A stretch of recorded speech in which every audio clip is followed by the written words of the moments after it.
מכל ההחלטות של הממשלה הזאת, זו המפחידה מכולן. עוד קצת פחות מחודש וחצי דוד זיני אמור להתמנות לראש השב"כ. אוקיי, זה דווקא נשמע סבבה. קצין מצוין, אומרים מי ששרתו איתו, ישר והגון.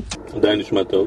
אבל לא מבין כלום בשב"כ, ועוד יותר מטריד, מחזיק בעמדות מפחידות. איזה עמדות מפחידות? מה, כמו חמאס מורתע? שקט קונה שקט? כאלה שהיו פעם לראשי שב"כ שהביאו לנו את הטבח? אוי ואבוי, תעצרו את המינוי הזה מיד. זיני מסויג מאוד משירות נשים.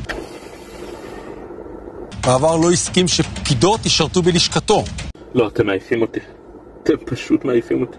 הוא צוטט בהארץ כי הוא אומר שדיקטטורה של מערכת המשפט שולטת במדינה. אוי לא, ראש השב"כ חושב כמו חצי מהעם? שהשב"כ כפוף קודם כל ראש הממשלה. ממש כמו לשון החוק המפורשת. לשב"כ יש כוחות בלתי נתפסים גם כלפי אזרחי המדינה. זיני ידע להתאפק? ואם לא, האם יהיו שירותים בקרבת מקום? אבי מעוז אחד בכנסת?